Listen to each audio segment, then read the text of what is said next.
Sabi ng kaibigan mo, lahat daw mali ang mundo. Tawa ng tawa sa pwesto ko, pero tingnan mo, masaya pa ako. Lumaraw sa pero ako ang bida rito sa saliw ng hamon. Magandang hapon mga kababayan kong Palawenyo, maging sa buong universe. Welcome po tayong lahat na subaybayan ang programang Hitik sa Impormasyon, ang isyong panlipunan, balita at komentaryo dito lamang sa Bigwas News Philippines. Yung palabas, kung siya ay palad, ako yung buhit na matalas. Bakit palagi? Samahan ho ninyo ako sa loob na isang oras na programa. Walang personalan, trabaho lang tayo mga kababayan. Don Robert Ramiro ang maghahatid sa inyo ng balita at paalala sa lahat ng mga Pilipinong nagmamalasakit sa sambayanang Pilipino. Sugat ang laman ng bawat litanya niya, pero sa salamin ko lang. Ang headline natin ngayon ay ang pagdiriwang ng ika-112 anibersaryo ng Iglesia ni Cristo. At magbabalik tanaw tayo sa mga nangyayari, o sa mga ipinaglalaban at ang naging achievement ng Iglesia ni Cristo. Nakikita kung gaano ako kumikina, sa bawat palalait na sumaho. Kung di mo trip ang buhay ko, di kita gusto. Ginawa mong biro, yan ang gasolina ko. Mas lalakasan ko pa tong sigaw ko. Ang sabi ng Okay. Ngayong araw na ito mga kababayan ko ay ipinagdiriwang ng Iglesia ni Cristo ang ika-112 anibersaryo ng INC, na kung saan ang buong mundo ho, mga kaibigan at mga kababayan ko, 169 na mga bansa ang narating ng Iglesia ni Cristo na ngayon ay sama-sama ho kaming bumabati ng happy 112 anniversary. Sa kabila ho ng mga pagdiriwang na ito mga kaibigan, ay samut-sari pa rin ang mga batikos at pag-aaglahi ng mga hindi ho sumasang-ayon o kaya naman ay kumakalaban o kaya naman ay mga kritiko ng INC. At bakit ho? Bakit ho hindi ho nila tinatantanan na ito ho ay kanilang usigin, sapagkat yan na ho, hindi na ho bagong bagay para ho sa mga miyembro ng INC na talaga hong hindi ho maiiwasan, daranas at daranas ang mga miyembro ng mga pag-uusig, sapagkat yan ho ay noon pa ay pinagpauna na. Ngayon ho ay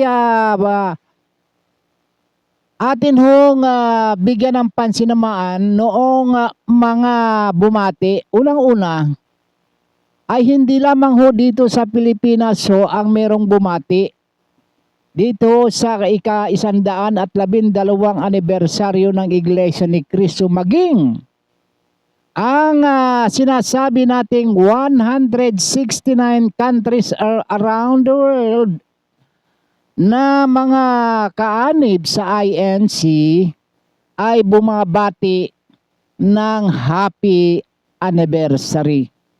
Hindi lang ho mga miyembro, maging mga pinuno ng mga bansa at mga makapangyarihang tao'y bumabati sa Iglesia ni Cristo.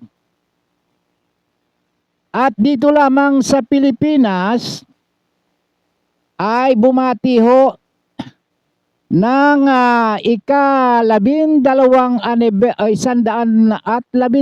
anibersaryo ng Iglesia ni Cristo ang Presidente ng Republika ng Pilipinas, si President Ferdinand Bongbong Marcos Jr.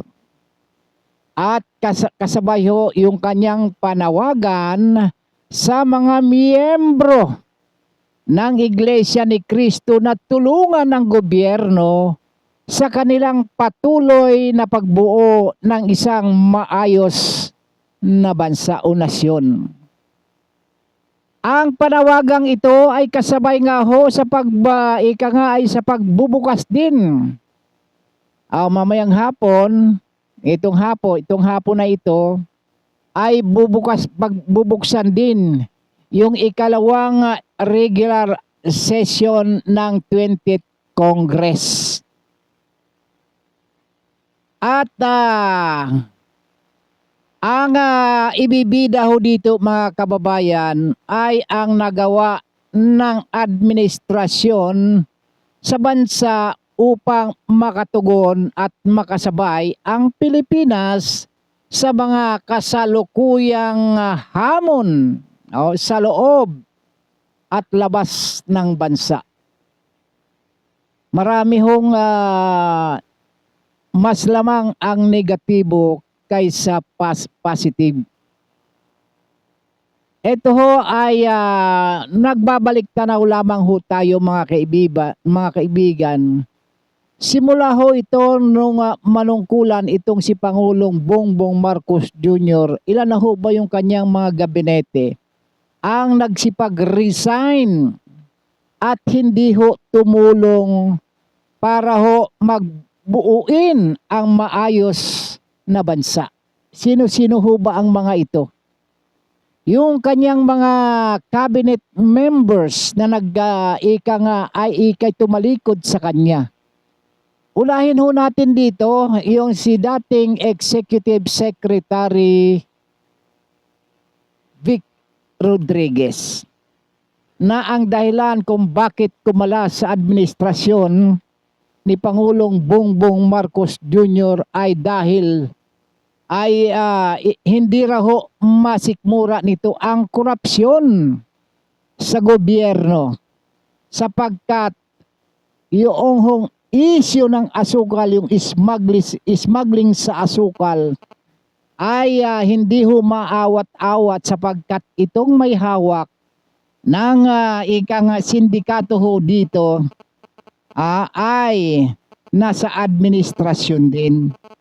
Kaya ho ito ho ay nag-resign. Pumangalawa ho rito sa mga nag-resign mga kaibigan. Ito hong yung kanyang dating PCO, Presidential Communication Officer, na si Attorney Trixie Cruz Angeles, na kanyang ngayong kanyang dahilan kung bakit ho siya nag-resign ay tungkol ho doon sa kanyang kalusugan, na ngayon ho ang pumalit sa kanya ay kundi si PCO Undersecretary Claire Castro. At ito hong pangatlo ho sa mga nag-resign ay si dating NTF-ELCAC chairman itong si Madam Clarita Carlos. Ito ho ay nag-resign sapagkat hindi raw ho epektibo ang NTF-ELCAC, sapagkat kaalyado na rin ng administrasyon ang mga makakaliwang grupo, kaya ho nawalan din ho ng saysay ang opisinang ito, ang NTF-ELCAC. Kaya ho naman nag-resign itong si Madam Clarita Carlos. Sumunod ho ay nag-resign itong Vice President Sara Duterte, ito ho ay itinilagang DepEd Secretary. At umpisa ho nung kanyang pag-resign ng mabuwag nga ho, ito hong Uniteam. Dito ho sila nagkalitse-litse. Sumunod ho yung si Department of Public Works and Highway Secretary Manuel Bunuan, na ngayon ho ay witness yung at ito ho ay nasangkot nga ho sa flood control anomalies. Kaya ho ito ay nag-resign. Sumunod ho dito nag-resign ito hong si dating Solicitor General Medardo Guevara.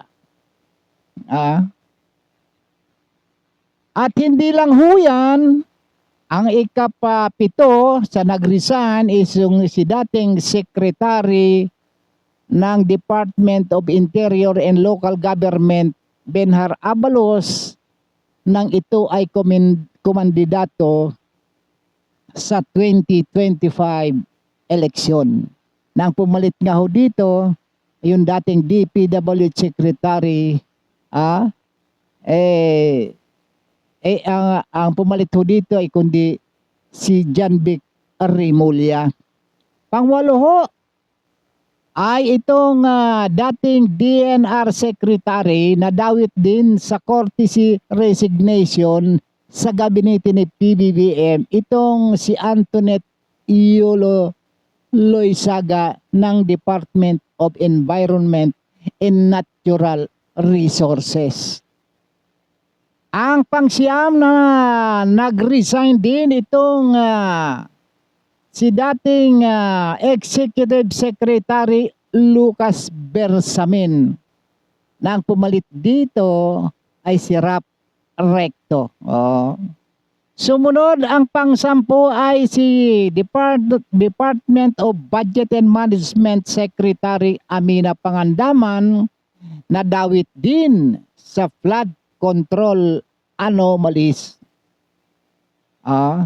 Ito namang sa energy, sa Department of Energy, si dating Secretary Rafael Lutilla, ito nga ho ay nadawit nga ho dito sa mass resignation.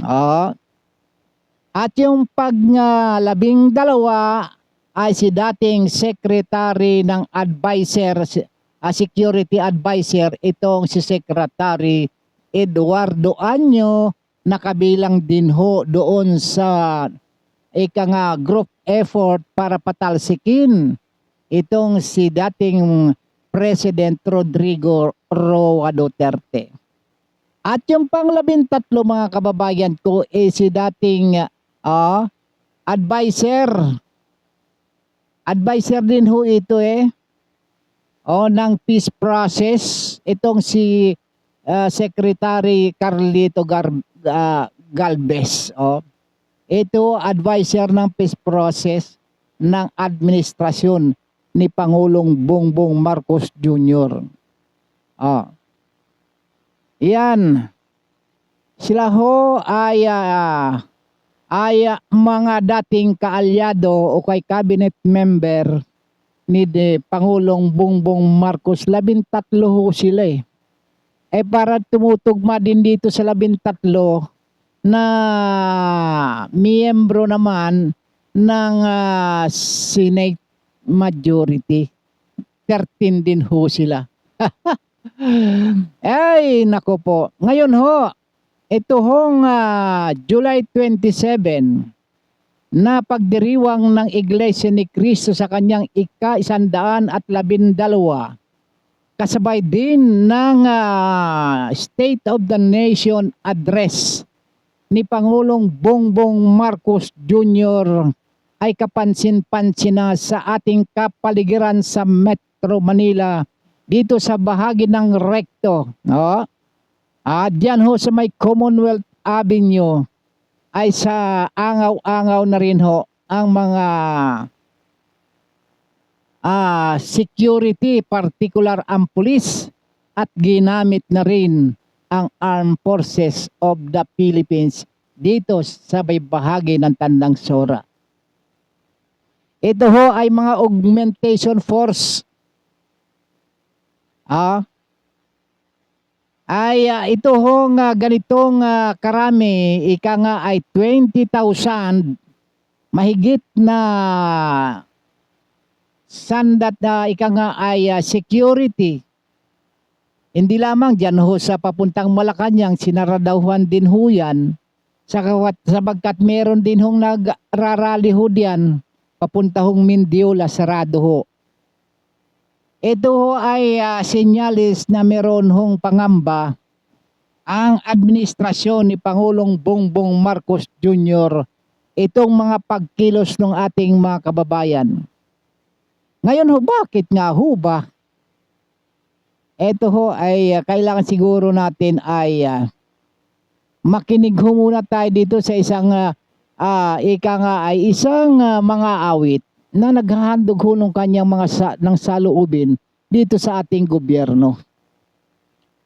Para ho ika nga ay malaman ho natin. Paano na ba kayo? Wala!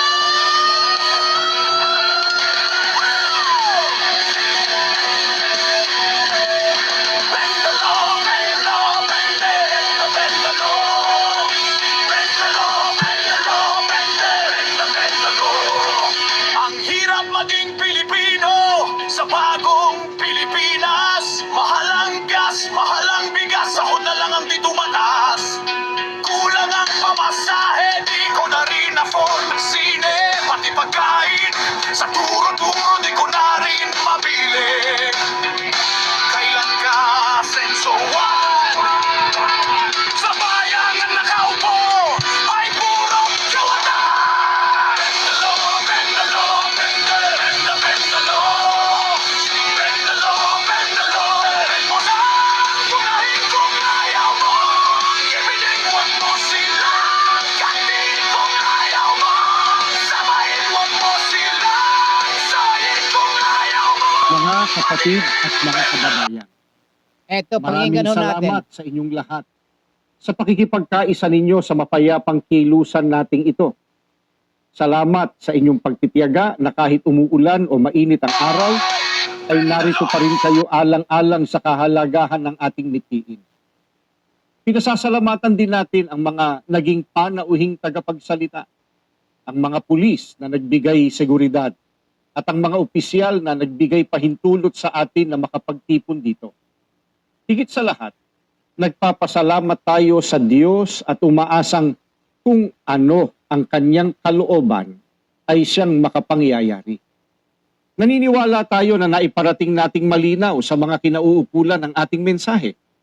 Loobin nawa ng Diyos na maghari ang tunay na katarungan sa ating minamahal na bansa at huwag nawang magtagumpay ang sino mang bumabaluktot sa batas para lamang sa kanilang makasariling kapakanan kahit na ikapariwara ng ating bansa. Dito natin tinatapos ang ating peaceful rally. Kung paanong mapayapa, maingat at maayos tayong naglakbay papunta rito, nawa ay gayon din sa ating pag-uwi. Maraming salamat po. Okay mga kaibigan. Mga kapatid at mga kababayan. Yan ho ay isa lamang ho sa mga nagsalita sapagkat nire-repress ho natin yung mga nakaraang mga pangyayari sapagkat ganito rin ho ang magiging paksa dito ho sa pagiging ika nga ay diriwang ng ika nga yung limang suna ng presidente, no? Hindi ho maiwasang, hindi ho mababanggit. Ito hong mga katagang binitawan ng tagapagsalita ng Iglesia ni Cristo. Isa pa ho yan. Nais po namin iparinig din ho sa inyo ang isa pang para ho magiging mamulat din ho tayo kung ano ho ba, bakit ba nagkakaganito? Sanay, pero hindi kami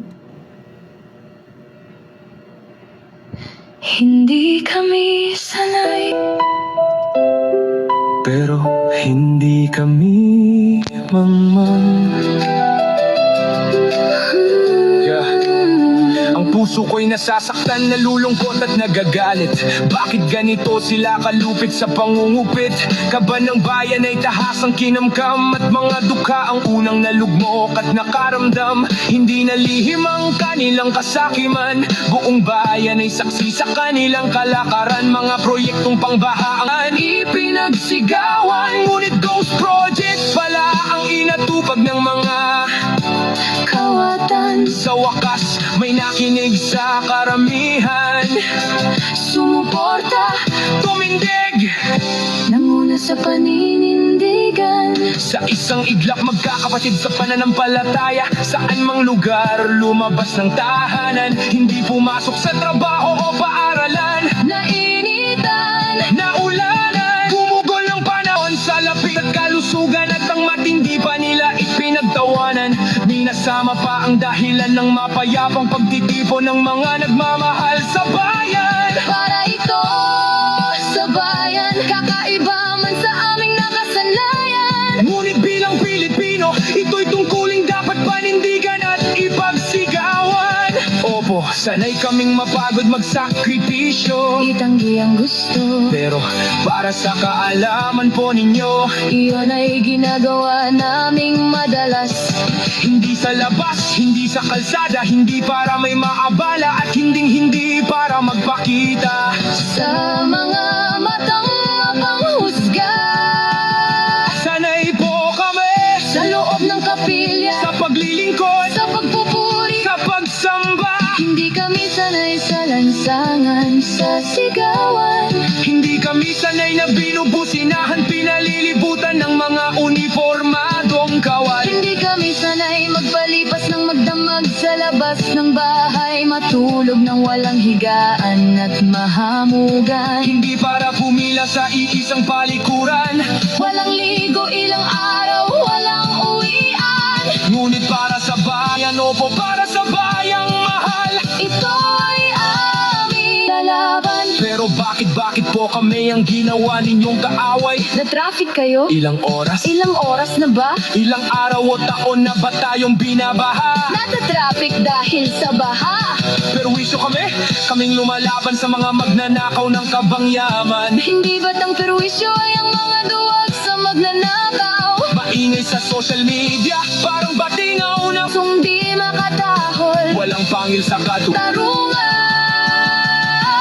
Sandali, mag-isip ka muna kabayan, isipin mo silang lubog sa baha. Ang bahay, ang kabuhayan, ang barangay, ang bayan. Naisip mo na bang namaya pa nilang mahal sa buhay? Nalunod sa bahay, nanood at tinangay. Sinong sisisihin? Sino pa nanagutin? Sila pa rin bang mga biktima ng bahang kakastiguhin? Teka sandali, nakakatakot ang titig ni Mamang Pulis, na para bang kami ang dapat ilitis. Ang kalaban natin ay korupsyon, hindi po ang kapwa Pinoy. Pinoy na naghahangad ng katotohanan at para sa katasuyo lang kabayan, huwag ninyo kami maatmang, sapagkat ang tunay na kaawa-awa ay itong ating bansa. Ang tunay na mangmangay ang Pinoy na bayaran, Pinoy na walang alam at kakayahan. Ilabas siya sa mga tiwali, nasa kapangyarihan. Ulit po, hindi kami sanay, pero hindi kami mga silang mga tunay na sanay. Tiyak may katapusan.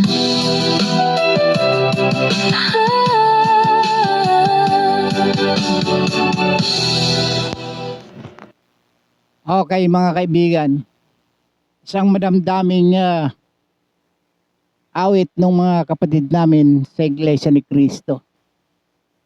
Ang sabi nga nila, bakit ho nagsasagawa ng rally ang mga miyembro ng Iglesia ni Cristo? Para sa mga korap na opisyal ng gobyerno, samantalang tayo tayo ang bumuto at nagluklok sa mga ito. Nang ibig lamang sabihin na ang mga korap sa gobyerno, kaya may mga nagrarally, ito ho ay para ilantad ang mga korap. Ipaglalaban ang karapatan ng mga mamamayan ay para ho sa bayan ho. Kaya ho sila ibinoto. Na sinasabi na ibinebentang pa sa mga kapatid sa Iglesia ni Cristo sapagkat ang paniniwala ng mga miyembro ng INC ay maglingkod sila ng wasto, magserbisyo sa taong bayan. Subalit sila ay nagtaksil, gumawa ng masama, at sinira nila ang pagtitiwala ng mamamayang Pilipino. Lalo na doon sa mga bumuto sa kanila. Ano ho ang kanilang pinaggagawa? Nagnakaw. Hindi ho basta-basta pag nanakaw, pangungurakot, di mali-malit ang pera. Sino ho ba ang dapat nating sisihin? Di lahat po ng bumuto, hindi lang po mga Iglesia ni Cristo. Kundi lahat ho ng bumuto. Kaya nga ho, nag-i-expose, nagsasagawa ng exposure itong mga miyembro nito. At maging ng iba't iba pang mga grupo para ho makasuhan. Maipakulong yung mga nagbabaluktot sa mga batas. Sapagkat kung alam naman ho natin kung sino pa ho ay nagpapatupad ng batas, sila pa ho yung lumalabag.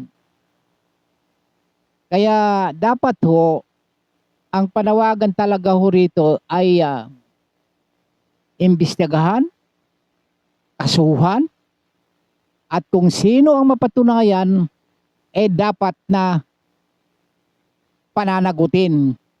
Kaya dapat ganito ang mangyayari sa inyo. Nag-uumpisa na yung pumuskat yung ating baril.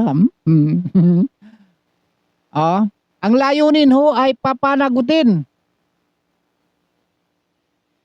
Habang meron pang mga Pilipinong nagmamahal sa bayan at naninindigan, ang paninindigan sa katotohanan,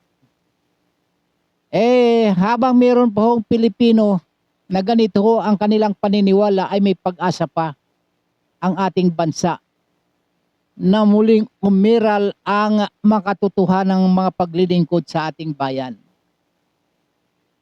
Bakit ho natin inuulit ho ito? Ito ho talaga ang layunin kung bakit ho. Ang pinakamimiti ng mga kababayan ho natin mapaayos, mawala, managot yung mga magnanakaw sa kabanang bayan. Hindi ho ba makatarungan na dapat natin sila papanagutin? Pero matagal nang patay ang konsensya. Sa mundong puro husga, kahit ang sipag mo, kapag mahina ka, lulunurin ka lang. Ngayon pakinggan niyo ang kwento ng taong mag-isang lumalaban.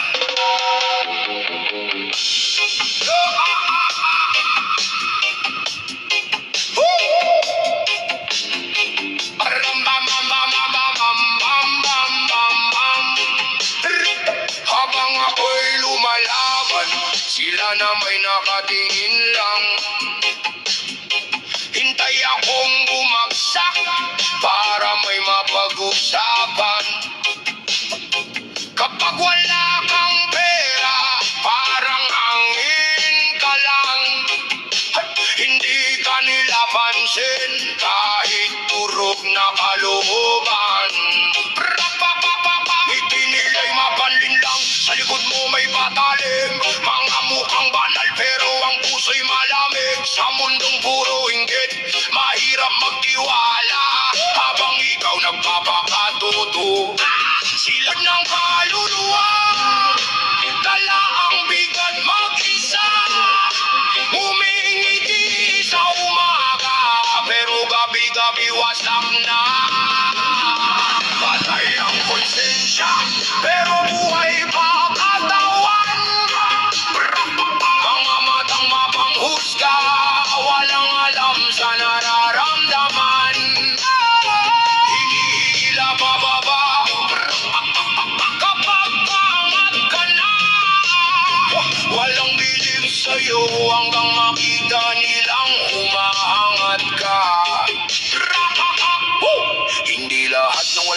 sumawalang pangarap sa buhay. Mas nakakatakot pa minsan ang edukadong mandaraya. Maraming nagmamalinis pero bulok ang pagkatao. Sa harap mo mabait, pagtalikod mo demonyo. Buhay pa silang lahat, pero kaluluwa sinusunog. Nalulunod sa kasakiman, habang kapwa nilulubog. Ako na maitahimik lang, pero hindi ibig sabihin bulag. Nakikita ko lahat kahit hindi ako nagsasalita.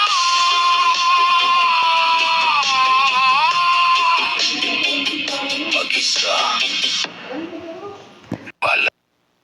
Okay. May konsensya pa ba? Oo. Mag-isang taon na. Nung mag-sona, nung 2024, mahiya naman kayo. Oo. Eto ho, pang-limang sona na ho ito eh. Ang achievement na kanilang ipinagmamalaki tungkol ho dyan sa flood control, may naipakulong na. Sino? Sino ho yung naipakulong na? Diskaya. Ah? Yung mga ilan ba ho sila? 6? Ilan ho sa mga senador? 3. Pagkatapos yung isang senador na kanilang ipinakulong, ang tanong ho natin, meron ho bang relasyon sa flood control ang pagpapakulong kay Senador Marcoleta? Involved ho ba dito ang pera ng sambayanang Pilipino? Ninakaw ho ba niya, nagnakaw ho ba siya ng pera na usabuwis ng mga mamamayan? Yung ikinaso sa kanya na plunder ay yung siya ho ay binigyan at na kanyang tinanggap yung campaign donation. Kaya ho siya ikinulong. Kung iyan ho ba ang batayan ho pala natin, kapag ka tumanggap ng campaign donation, plunder ang kaso mo, dapat ka rin ikulong. Asa ha? Ay sa dami-dami ho ninyo, hindi lang ho 75 million, 140 million, lahat ho. Lahat ho yung mga senador na ang ginugol ho dyan sa kanilang campaign sorties ay galing ho sa flood control. Ay bakit ho? Iisa lang ho. Sapagkat nag-iisa. Ang talagang walang takot na mabulgar ang mga sindikato dyan sa gobyerno. Ngayon, isa pa ho, hindi pa ho tayo natatapos ho dyan mga kaibigan, sapagkat umaangal ho itong isa sa pinagbibintangan, itong si Martin Romualdez. Ito ho ay ika nga ayaw ho niyang ika nga kapag kumanta ito ay talaga namang meron siyang bibit-bitin. Matagal na ho niya itong statement eh. Matagal na ho na kanya hong sinasabi ho ito. Titingnan ko lamang yung aking notes dito. Sapagkat marami hong taong humihinga pa pero patay na ho ang konsensya. Okay. Etong nako. Tinitingnan ho natin eh.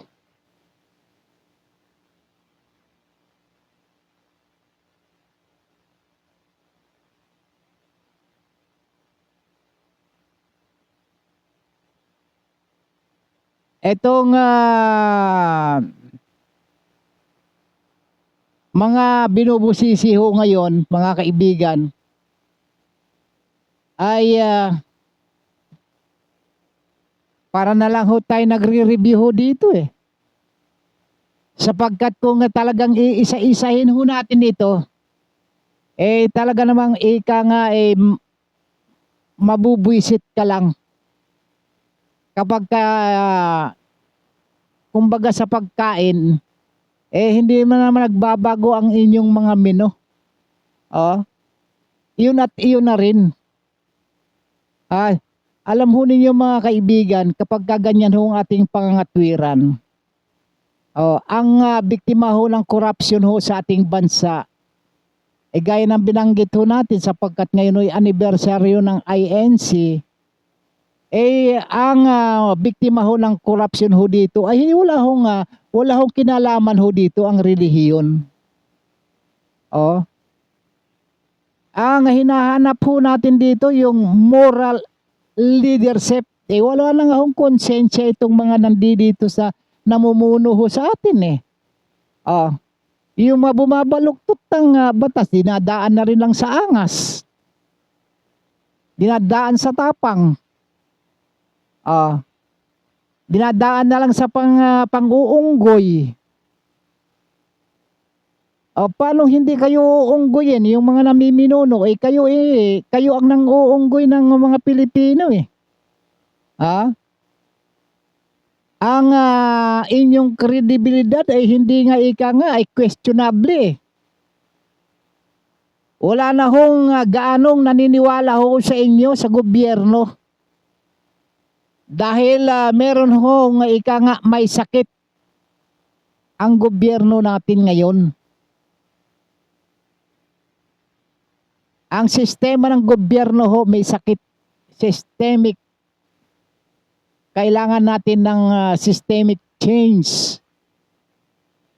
Para ho gumaling, ano ho ang dapat, itong ginagawa ho ng mga kababayan natin, yun hong pagbabago ng lipunan. Kaya lang ho, wala ho tayong magagawa sapagkat mga bingi at pipi ang mga dapat at tagapagtanggol ng mga mamamayan. Kapag pinakinggan ho ninyong awit kanina, kung napakinggan sana ninyo ng mabuti, sana naman matawagan ho kayo ng pansin. Matawagan ho kayo ng pansin. Wala hong Teka. Tingnan nga natin ho dito. Eto. Ang tao kailan ba angat? Magbabago ang takbo. Sugat ang bayan, sugat ang damdamin. Tinig ng masa, sa hangin umaalingaw-ngaw din. Sugat ang bayan, sugat sa lupa't puso. Laban natin hanggang tagumpay ay sumuso. Bakalang sagot sa daing, sampal lang sistema parang kulog ang dating. Baryo hanggang syudad, parehong imutok. Laging tanong sinong totoo, sinong bulok. Langit may dumilim, umaasa pa rin. Alon sa dagat, dalay liwanag sa dilim. Ang pawis ng mga gawa, patak na ginto. Pero para sa kanila, ang ginto'y tila sumpa ng mundo. Anong masasabi ho ninyo? May kanser na ang lipunan ho natin. Okay mga kaibigan, magpaalaala ho tayo sa ating mga kababayan.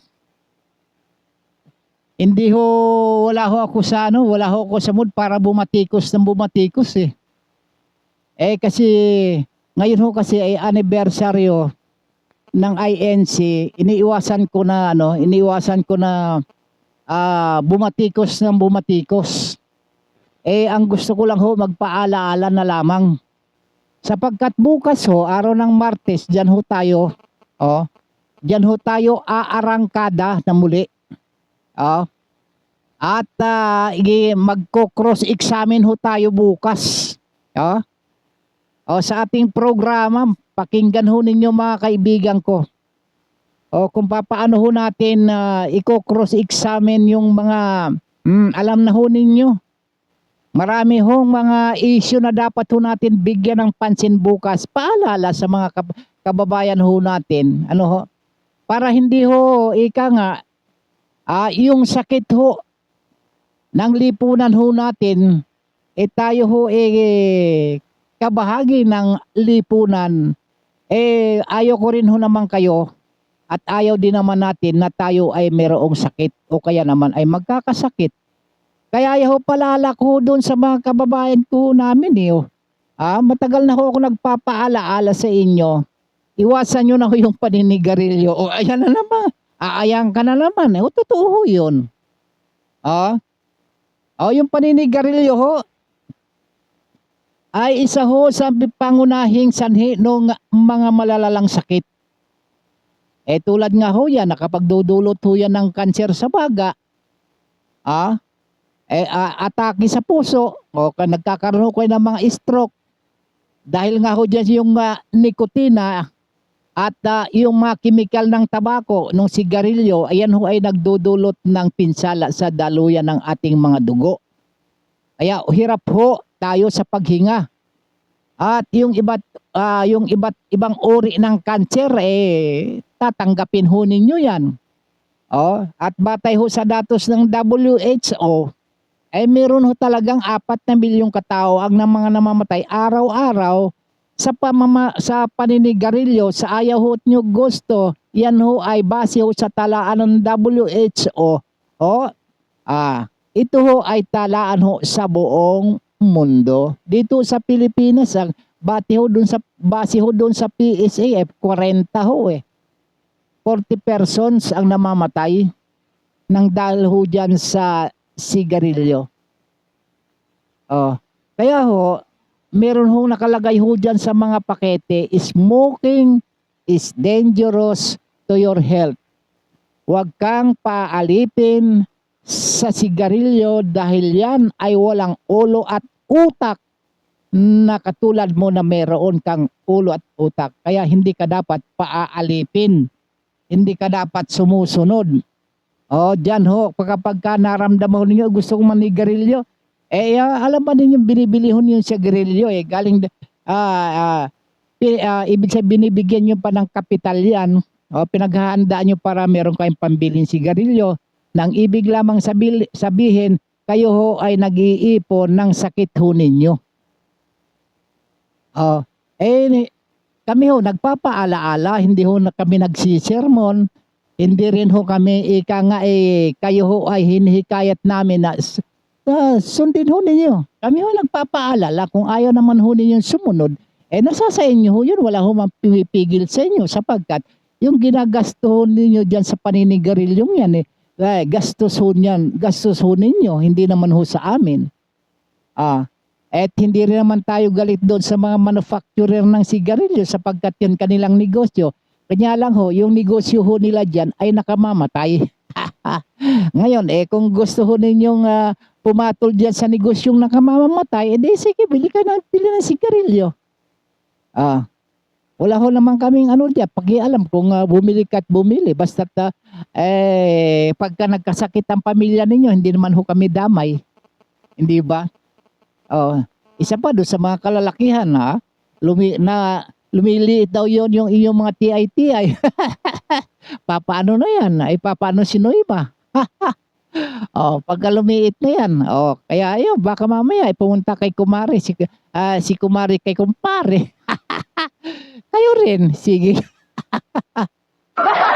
Sige, sigarilyo, kahit pa ng sigarilyo. Hindi lang yan, isa pa yung alak na yan kapag ka nalalasing sila ng hari ng mundo Wala nang sinisino.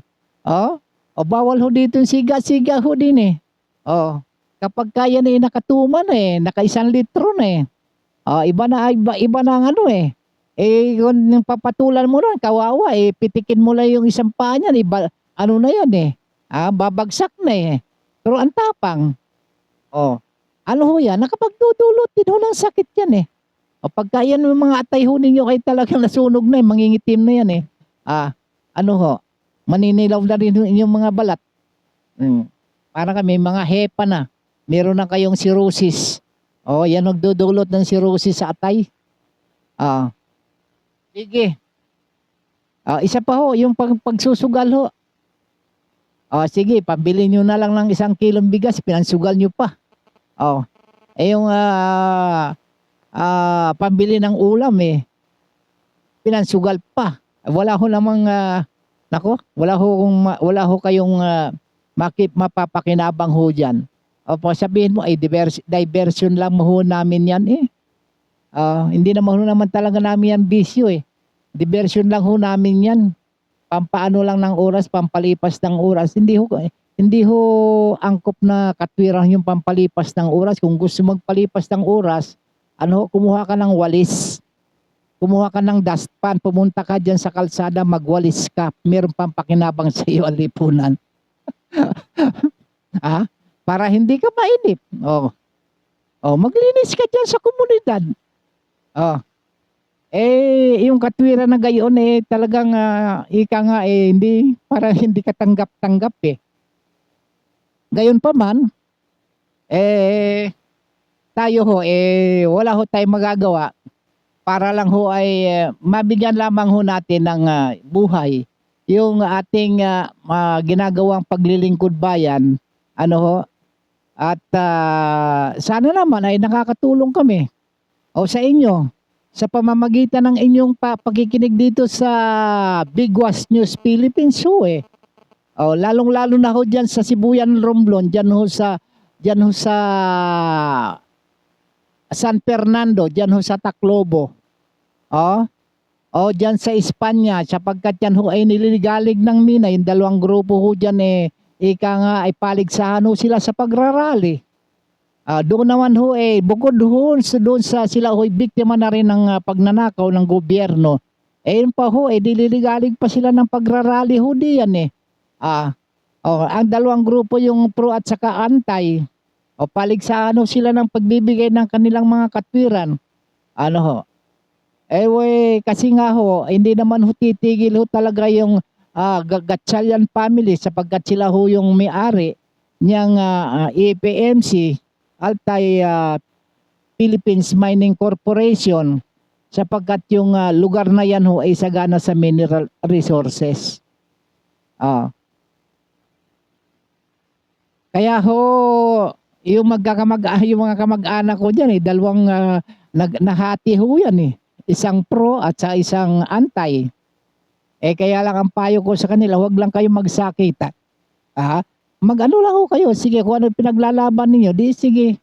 Karapatan ho ninyo yan, wala hong hahadlang. Huwag lang ho kayo nagsasakitan sapagkat magkakadugo ho tayo, magkakamag-anak ho tayo.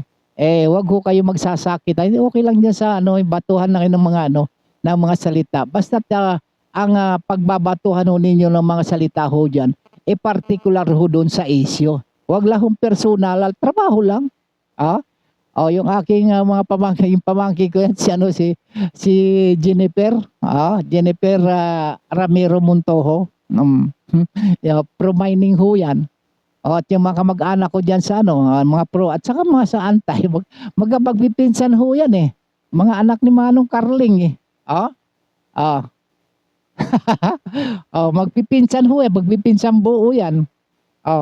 Kami ho masikin kasin ko yung mga ito sapagkat yung lolo ko at saka yung lolo ho nila magkapatid Kaya mga third cousin ko na sapagkat yung aming mga magulang first cousin.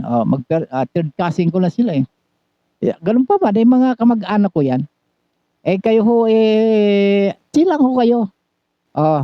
I-enjoy nyo lang yung yung cheering squad. Paano wala ang magdedesisyon kailangan talaga ng gobyerno. Yung ika nga ba ang may revenue kailangan ho talagang magkaroon ng revenue yung Pilipinas sapagkat deficit nga ho Kaya pinipilit ng administrasyon, kaya nga benta ng benta na. nagbebenta na ng mga ari-arian sapagkat kulang. Hindi na ho sumasapat ho yung gastusin ng gobyerno. Kaya nga ho, pinayagan na ho ng ang bansang Amerika na magtayo dito ng na Pax Selica. 2 taon na wala ho silang babayaran na buwiso, ano pa man, yung renta ng lupa. Ayan, ang lawak-lawak ng lupa na pagtatayo ng Pax Selica dyan ho sa Tarlac. Oh. Yan ho ay isa sa mga pinoprotesta ho ditong mga grupo dito sa may bahagi ng Recto Avenue. Ngayon ho ay may magpapaalala na ho tayo, magbabati na ho tayo sa mga kababayan ho natin. Sapagkat meron na lang tayong ilang sandali hong natitira. Kay itong si Ma'am Josephine Macapagal ng Anaheim, California. Magandang hapon, magandang gabi na sa inyo. Kay para gagarani ng Canada, batchmate, kumusta ka na dyan? Sina Windilin at saka sina Lourdes Sadicon, kayong dalawa ho diyan, taga US ho ito eh. Kumusta na rin ho kayo? Itong si Engineer Jimmy Apostol, consultant pa rin ho itong dito sa National Irrigation Administration. Yung pinsan ko rin na dyan ho si General Cabrera, Danilo Cabrera, ng Bureau of Fire Protection sa BFP. Kuyang Dani Cabrera.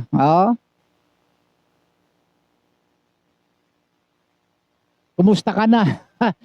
Nandito ito sa Bulacan eh.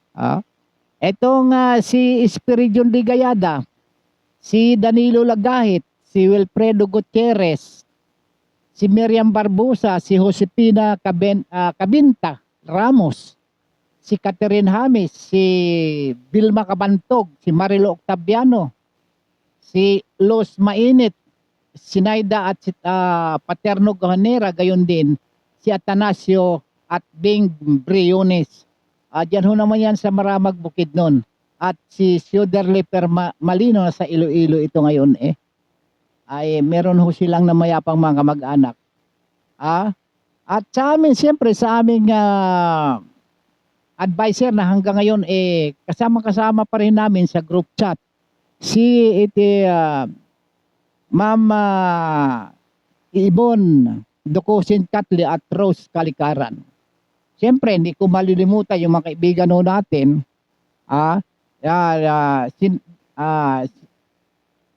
Itong sina Dingrabo. Si Dingrabo, si Alfred Bayani, si Jimmy Linietes, Presi Pangilinan, Neuron Martinez, Rambo. At siyempre doon sa aming lugar, diyan sa Sibuyan, yung aming gobernadora, si Governor Trina Permalo Fabic, at sa aming Lone District Representative Leandro Budoy Madrona, At siyempre diyan ho sa Galapagos of Asia, yung Sibuyan Island na nililigalig ngayon, sisirain na ho yung marka ng Galapagos. Nag-iisang tanging yaman ng Pilipinas ay wawasakin na rin. Eto ho, si Kahijukan Municipal Mayor ng Kahijukan, Mayor Attorney Marvin Greg Ramos. Sa San Fernando naman, si Kuyang Nanding Marin. Sa Magdiwang, si Joel Joseph Machon. At sa barangay naman ho namin, dyan ho sa Barangay Danao, ang aming barangay chairman ho dyan, si Barangay Chairman Greg Villanueva. Dito naman ho kaya di sa mga kagawad, sina Raymond Galindo, sina Roger Ragot, Henry Regala, Lydia Marasigan, Arnel Rabino, ang treasurer ho nila ay si Marina Nerisa Maron, ang barangay secretary Evelyn, ano ba ito? Mali-mali yata eh.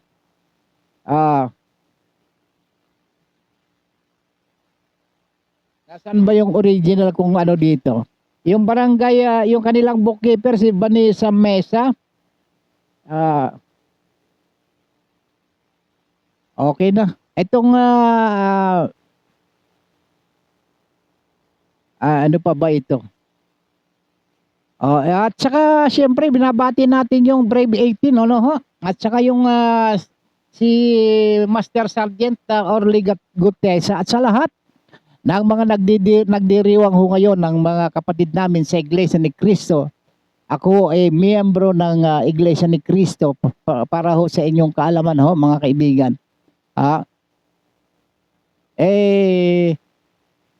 Hindi ho ka masyadong reactionary doon sa mga bumabatikos ho sa amin. Sukdulan na kami ay tawaging kulto, no? Hindi ho ako pumapatol, hindi ho ako pumapatol ng husto na ngayon sapagkat napagtanto ko namin wala rin ho na magagawa, ipaubaya namin doon sa mas mas makapangyarihan sa lahat. Yung siya na hong gaganti sa inyo, yung mga mang-uusig, hindi na ho galing sa amin. Hindi na ho kayo makakarinig nang magre-retaliate doon sa inyong mga sinasabi kahit na pinapakyo nyo kami. Minumura nyo kami. Kapag kayo ay kayo ay makarma, nasa sa inyo rin yon. Ang masasabi lang namin sa iyo, nakawawa naman kayo. Naroon pa rin yung aming pagdamay. Hindi ho namin kayo papatulan. Happy anniversary sa lahat ng mga kapatid sa Iglesia ni Cristo sa 169 countries around the world. Ako po ay bumabati ng 112 Iglesia ni Cristo anniversary ho. At maraming salamat sa mga kababayan kong Palawenyo. At sa buong universe at bukas na muli ho ay antabayanan ho ninyo ang programang Isyong Panlipunan, Balita at Komentaryo sa Bigwas News Philippines ho. At ang inyong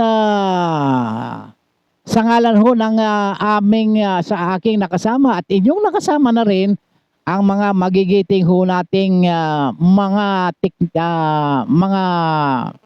pangunahin sa programang ito, sina Tech Aaron, sina Tech Leos at sa aming program director Jeff Balahonda, sa aming news director Ma'am Rose Dingding, sa aming station manager Ronnie Dave Abili, at siyempre sa aming general manager Ma'am Naomi Cascara, no? Maraming salamat, hanggang bukas na muli at pagpalain tayo ng ating dakilang lumikha, at sana ho gabayan tayo palagi at wag tayo magkasakit.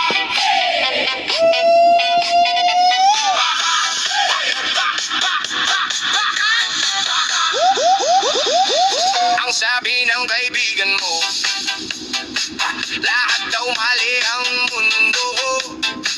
Tawa ng tawa sa pwesto ko, pero tingnan mo, masaya pa ako.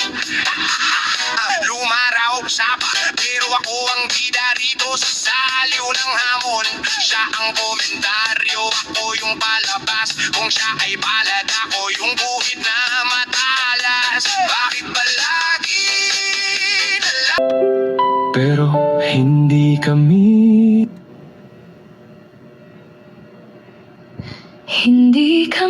sanay. Pero hindi kami mangmang. Yeah. Ang puso ko'y nasasaktan, nalulungkot at nagagalit.